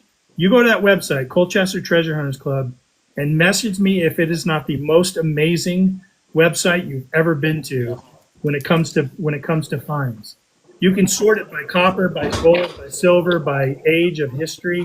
Wow. It absolutely is a museum of a website, and every one of those finds is absolutely legit. And you go over there, and then they do finds of the year, and all that stuff. Like once they pull it over, it's like you wait a couple months, and all of a sudden your hunt's up there. All your finds from your hunts is up there. So you can do pictures of certain hunts, and you can do sort, and then they're all sorted out of all the copper coins, all the silver coins, all the hammer coins, all the different pieces of historical effigies, all kinds Awesome. all kinds of stuff. Really cool. One of the best websites I've ever seen. Did the fake Roman make it? Huh? Did the fake Roman make it? Not. No, dang. I hope they find him because that's messed up. Yeah. It just, especially for us Americans to go over there, you just Oh, yeah. Right. Right. Absolutely. I mean, you're making that big of a trip. You're hoping that you're Right. finding something good, and then for someone to plant stuff like that, so And our barn Something leaders to are do. the ones that are out there with us, and the main guy, Chris, that runs the whole thing, he comes over in the evenings and we spread all of our stuff out. He kind of looks through it. He goes, "Oh yeah, I need to take a picture of that. I need to take a picture of that. That's something. That's something." And he looks through all your stuff, and you're like, "Cool, is this anything?" He's like, "No, not really." And but he only heard on the phone that Buddy called him. Buddy was our barn leader, and he called him on the phone and said, "Oh, we found another one of those things." So when I got back to the barns, he was out there, and he's like, "Oh, are you the one that found the fake Roman?" He goes, "Oh man," put his hand on my shoulder. He goes, "I can't apologize to you enough," because he makes money off these trips, Right. and he Right. uses that money to pay the landowners to let him on per half day and stuff. These very historical lands, and if that gets around, Yeah. it hurts his business. mhm. So he wants to find this guy very, very badly, and I don't know if he has or not. But Tony and I are trying to think to go back maybe next year. Yeah. Great experience. Just the whole experience itself was really focused on just kind of the detecting side of it. I mean, I think we had 8 days in the field, like 12 hours a day. You come back into town and you just stop off at the, they call takeaway. It's just like a walk-in fast food kind of, well, not really fast food, but Fish and chips and and then you take that back, you shower, and then you go to sleep, or you look at each other's finds and all that kind of stuff, and you get back up and do it again. And it was a good bonding experience. It wasn't really a lot about kind of like traveling and seeing sights and tours and museums. It was really geared just a lot towards the detecting side. And that was the first That's time I had awesome. ever.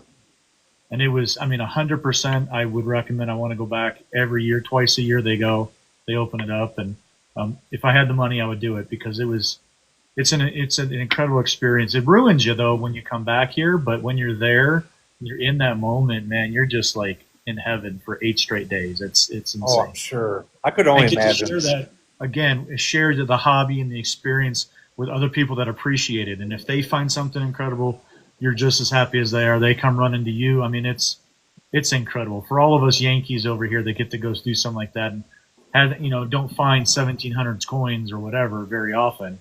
To be able to go do that, and people are just so excited about it. Right. yeah, 'cause here in Colorado, we go back to 1850s, right? So it's about as far back as we can go here. And over there, every single thing we found was older than anything we can find Yeah. here in Colorado. Mhm. So there was no modern junk. There was no modern junk. in I know. so many fields. I know I 300 was shell shocked when I heard that them finding like a KG1 or a KG2. That's not anything to them. That just goes Modern. into their modern pile, you know. And I'm like, oh, I'll take one. Yeah.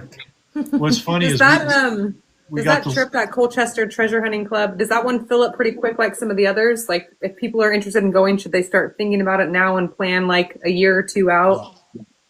Absolutely. yeah. Look up a guy. Just do a search on Google for Georgia Buddy. His name's Buddy. He goes by Georgia Buddy. The reason he goes by Georgia Buddy is when you become a member of this club, you are state first name state first name. So I'm Colorado Ken. He's Colorado Tony. And they kind of give you that tag that you log into the forums and all that stuff. And that's kind of how you're titled. And so Georgia Buddy is the one that organizes the trip that we've been on twice. But there's Chicago Ron and Missy. I forget where Missy's from, but there's a few others that deal with Colorado, the Colchester Metal Technique. But yeah, they fill up quick. It's been getting more and more popular. Yeah. But one year we went. My first year I went. We were called the Dirty Dozen, and it was all YouTubers, man. Oh, that's cool. It was it was a blast. Almost all YouTubers. I think there was one guy there that wasn't a YouTuber, but yeah, just a blast. We had so much fun just giving each other business. I mean, there was Nugget Noggin was there, Preacher Digger, Plugmaster Ford, Missouri Mike, Relic Rangers up from Western. There was David Rhodes, Full Metal Digger. There was how many? Kevin Dowd, Potter County Diggers, and it was, man, we had a blast just giving each other the business. 'Cause every now and then we do go out to a restaurant instead of the takeaway place, and it would just be we were teasing Nugget Noggin, like buying him a frilly frosted milkshake, because he was the youngster. Having a good time with him, but That's awesome. a lot of fun. You become bonded real well. Yeah. I was going to mention there was one time we got out and I went to one field and there was nobody up in this field and I started getting quarter signals, thinking of large sense, right? 87s, 88, 89, just screamers. And I started digging some KG coins and I'm losing my mind. And other people are kind of coming up like Preacher Digger, Nugget Noggin. They cover 15 miles in a day. They hit every field 3 times. I mean, they're running like crazy. Holy cow. I'm gridding off this corner of the field because I'm finding late 1700s, early 1800s coins, and I'm losing my mind. And we don't care about that. They want to find gold. They want to find old hammered, that kind of thing. But to me, that was my first time out there. I left that field with 13 KG coins, and Wow. in an afternoon. And that, That's awesome. to me, it was like that was an experience. To find one over here is incredible. I mean, Right. it's an ultimate over here.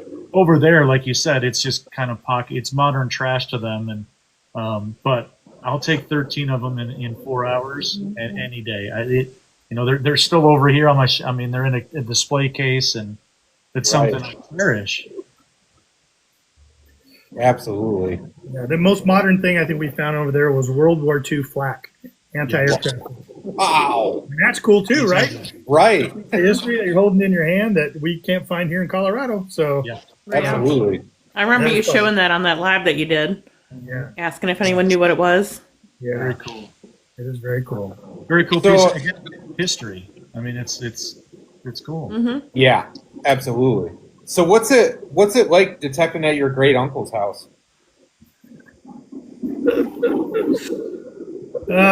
Who's that, Tony? Tony, go ahead, answer that one. What's it like detecting it? Try to make it a quick story. Ken and I got invited to do an event in Oklahoma.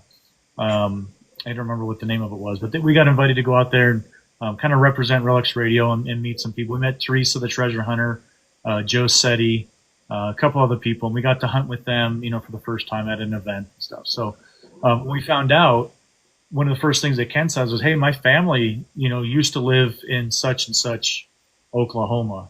And so I can't remember where we flew into. We I don't remember the airport we flew Oklahoma into. City. We flew into Oklahoma City. OKC, okay.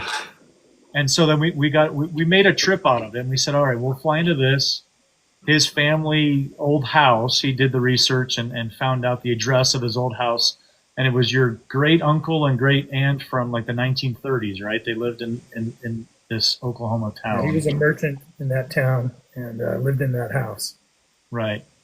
So we made it a trip. So we got a car, and halfway, from to the site that we were going to for the show, we stop off in this podunk Oklahoma town, roll up to the house, and we're like, yeah, we're just going to go door knock and tell the story of, hey, this is Ken's family. And so we pulled up, and I think the front screen door was open or front door was open, and it looked like they were doing renovations inside. Like they, like kind of like a remodel or a flip or something like that. So we walk up to the door and knock on the door, and this guy, I don't know if he spoke English, maybe 3 words of English, but he comes up to the door, and we start, with our spiel, and Ken's like, hey, connected to my family, used to live here back in the 30s, and we're from Colorado, and we metal attack. I mean, just kind of going through this whole thing. He goes, yeah, go ahead, that's fine. Like, oh my gosh, like, check that off the box. So we start metal detecting, and just finding old stuff. Found some wheat pennies, and I was in the back. One of the things that a lot of people understand and know is, in the backyards in older houses, you want to go where the clothesline was. The clothes were hung up, and if they're hung upside down to dry, stuff is going to fall out in that line, and you're going to try to go metal detect there. Find some old silver if we could. And I got a decent target. It sounded like aluminum. It was a higher tone. I dug it up, and it was an Oklahoma tax token, which, to me is cool. I love finding tokens. I love finding tax tokens because the story of the United States and what they were used for and all that kind of different things. Only a handful of states actually made these tax tokens. So, we found Colorado ones before, but I found this Oklahoma one. And just knowing Ken's family, the history of the tax token, all of a sudden, I call Ken back, he's looking at it, and all of a sudden it just connects. We're like, wait a minute. He was a merchant. In the 30s. As a merchant, he had a store, like a general store type of thing. We find a tax token at the house. Dude, this belongs to your family here. I mean, how is that not unreasonable to connect those two things together? Right. Yeah. So being able to give that to Ken, I'm like, dude, this is yours, man. This is your family. This is your great uncles. And to share that with him, anything to do with family, man, that's just, it's so cool. Right. And I found a scale weight. So it was another merchant connection. Yep. They were religious, I know, but I don't know I didn't know what church they went to, denomination.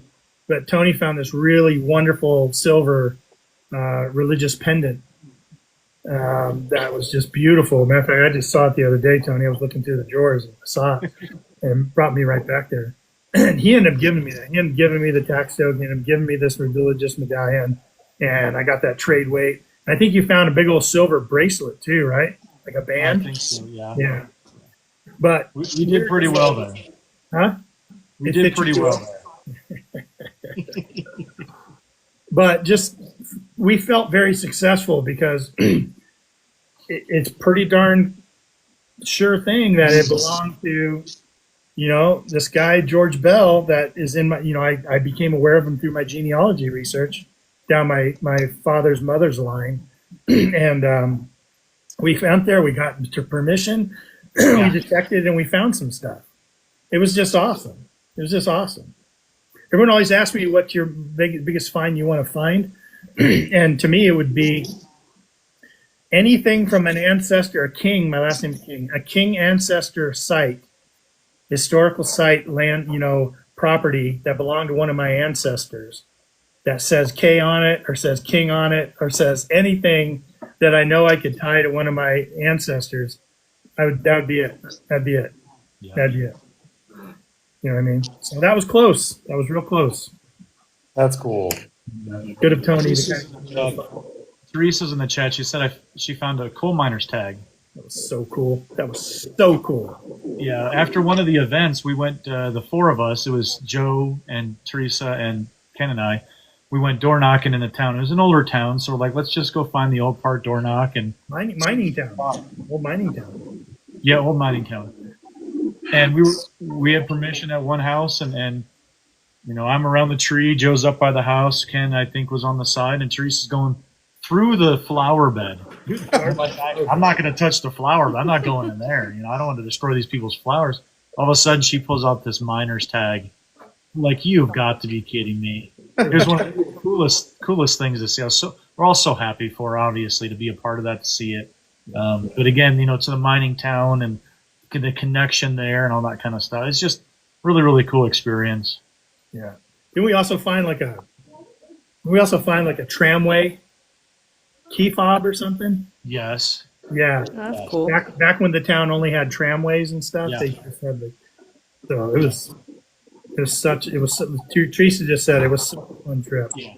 Like she was staying at a house, she was staying at an Airbnb, and she had gotten permission to hunt that Airbnb. Like it was out on this lake. It was beautiful. And we all went out there and we're having some beers at night and stuff. And we went and the next morning we showed up back there to detect it. And Tony found a beaver trap with a leg bone in it. Oh my gosh. Oh my lord! With a beaver's leg bone in it. Oh, wow. Underneath some brush all tucked into the dirt. Yeah. That's crazy. What's funny is actually with the show, you know, they had door prizes. They give you tickets or whatever. You can win these door prizes. And Ken and I flew on the airplane. I mean, you know, we only packed for the weekend. It wasn't that big of a deal. Teresa had driven from Texas up to Oklahoma for the event, so she wasn't that far. I ended up winning a Yeti cooler. That's not the little, you know, handle, the big, huge, ones. massive. Right. And I'm like, what am I going to do with this cooler now? And Teresa's like, oh, I'll just take it with me. I'll throw it in the back of my car. And then when I travel, she lives up in Wyoming as well. She's like, when I come through Denver to go up to Wyoming, I'll just drop it off to you. Like, oh my gosh, that's the coolest thing ever. Well, she got it home, and I guess her husband kind of grew kind of fond of the cooler. And so she texted me, I don't know, 6 months later. She says, I'm just going to buy you one. Just go on Cabela's and pick out one. I'll pay for it. I'll have it sent to your house. You're so Funny. cool, Teresa. Yeah. So Teresa's that was awesome. Teresa, Yeah. She is. Yeah, a trip with good buddies, good people. It doesn't matter if you come back with anything in that finds box or not. Like they're always just the best time when you're around good people. Yep. Absolutely. we remember Yeah. all those stories, you know what I mean? And like a lot of trips we take, it's the same thing. Like we can look at any of these finds, you know what I mean? And like know exactly where we were, who we were with, how we were feeling, what happened after that, what happened before that. Yeah. And it's like that. And then you do a trip like that where you're on the road and it's the same thing. I went to Pound the Ground in 2019 and there's so many memories up here of that trip. Just meeting everyone and the stuff that happened after the event and before the events and in the cars during the windstorm and, you know, just all kinds of stuff. It's having a blast. And it's really cool to have this community that you can connect with, you know. Absolutely. You're on TikTok, you know, everyone's scrolling in and popping in and Right. getting to know each other that way, and pretty cool. All right, so it's just about 10 to 9. Let's do a quick fire round real fast. All right, so it's gonna be super quick. Okay, first thing that comes to your mind. All right, what's your favorite detector? Dog. Oh, Dog. I don't know. That's the first thing that came to my mind. Go ahead, Tony. Manticore. Days 2. Favorite detector today? Like, what's your all-time favorite detector? What's your favorite detector today? Same. All right. Manticore. Well, What's your favorite coil? my baby will always be my Technetics T2 Classic. I always call that my baby because it's found me the most stuff. But Deus 2, today, tomorrow, for a while. Your favorite coil? M9. M9 for the Manticore. HF2. Really? Yeah, Okay, I wouldn't have expected that. All right. Coffee or energy drinks? Ooh, Coffee. I don't drink either, but I'll say energy drink because I know I hate coffee. Beaches or fields? Fields. Fields. Favorite Civil War relic? That I don't have or do have. Either or. It doesn't matter. They're probably both about the same. Yeah, really. Yeah, how many do you have, Ken? Jeez. Yeah, not many. Box plate or belt plate? Yeah. Same. Favorite coin? Again, that I have or don't have. That you have. Favorite coin?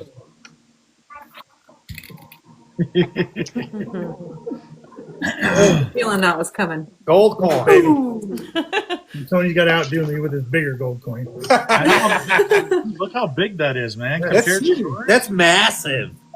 Let me see. Look how big mine is. It's massive. It's huge. Look how big that thing is. Right up to the camera. Favorite digging tool?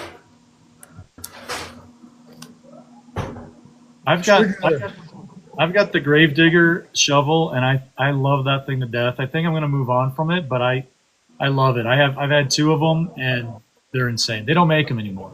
No, which is sad. Yeah, Eric doesn't make them anymore. I like mine. Yeah. Yeah. Sir K from Casey's. Best state to detect. Say again? Best state to detect. They don't have anything there left, Tony. They don't have anything there, buddy. Ohio, Ohio. Yeah. Right there. Virginia or Vermont. Vermont? Ooh. That's a Most good one. underrated find. Ooh. Most underrated find? Yes. Underrated. Shoot. Tons of them that are underrated. That one right there. Oh, that's nice. I love the finds that you don't know what they are and you find out what they are and you're like, holy cow, that's cool. Those Yeah. are awesome. That one right there too. Very underrated.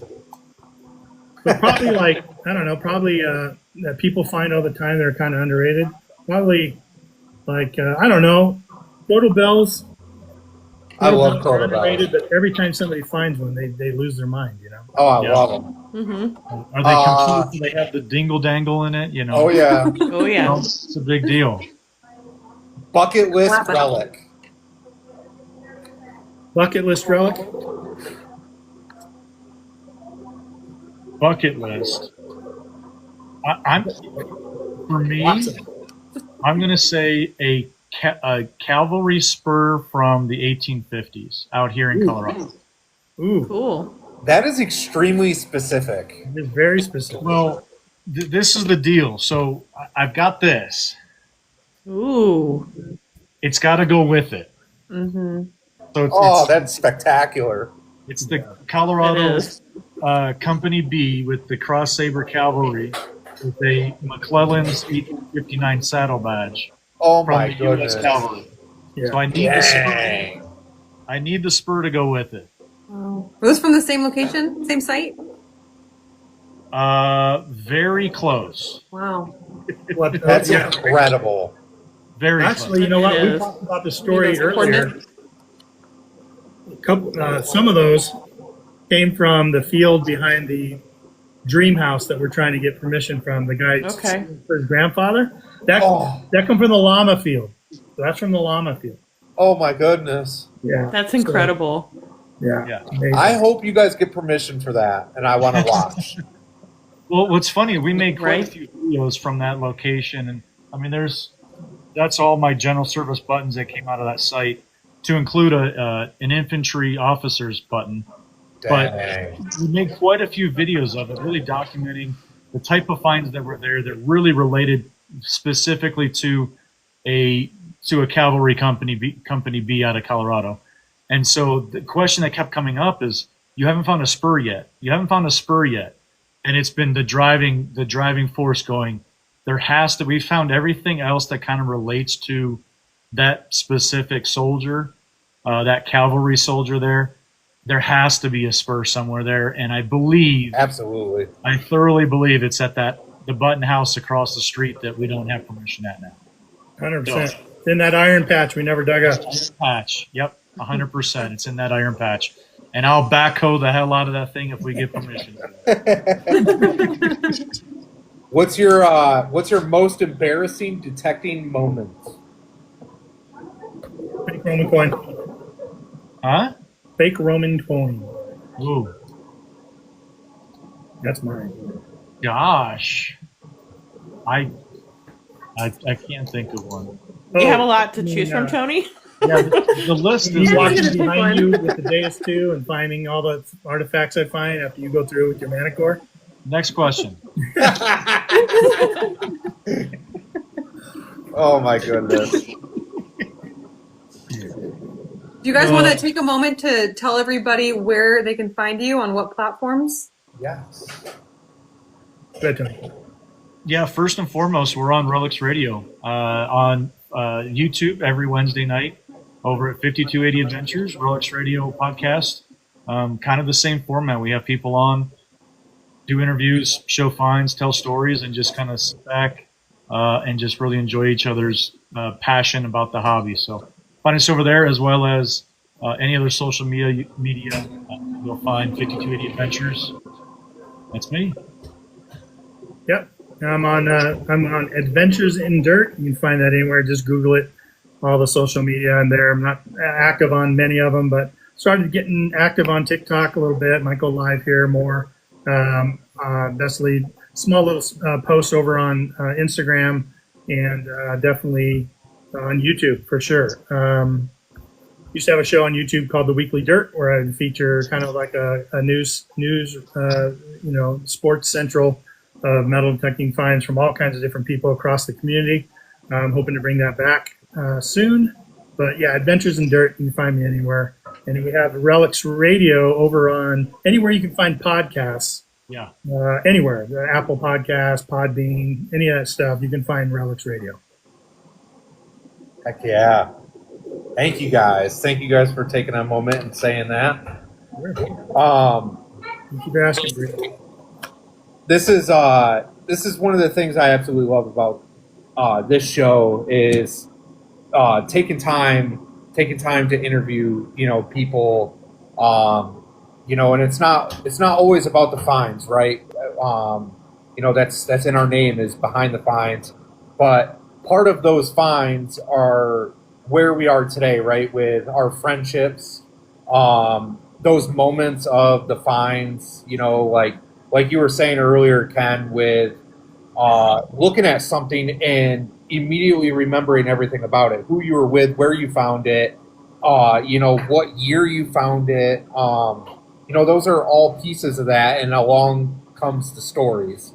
And that's why I love having my little Post-it notes of different topics to bring up. Because that's where the friendships and the bonds come in, are handling all the little moments, which makes detecting fun, right? That's in the end, that's really what we're there for. We're there for the friendship and the fun and the community, and so thank you guys. Yeah, you're welcome. I agree. You can make it all about the finds, and that's fun. That's fun. And we all love seeing what other people are finding. That's what my whole Weekly Dirt was about for 7 years. But it's the people behind the finds that really make the interesting connection. And, so I think what you guys are doing here is great. So keep it up. I appreciate it. And again, guys, you guys can find Ken and Tony on YouTube at Relic Radio. They will be on tomorrow, Wednesday. So get on there, check it out. Again, thank you guys so much, Ken and Tony. Beth and Bree, do you guys have anything? No, that was just a lot of fun. I appreciate having the opportunity to guest host tonight with these hooligans here. Always a good time. Absolutely. And Yeah, sorry, we thank tend you to all talk for a showing up. We tend to talk a lot, so I apologize if we. That's what makes it fun. That's what makes it fun. And don't forget, guys, if you guys are just tuning in or if you guys came in late, you guys can watch the full episode of Tonight with Ken and Tony on YouTube tomorrow and Behind the Fines. All right, guys. Thank you guys so much, and I hope you guys have a great night, and we will see you tomorrow. Good. Mhm. Hi, everyone. Thanks. Bye, guys. Good night. Bye, guys. Good night.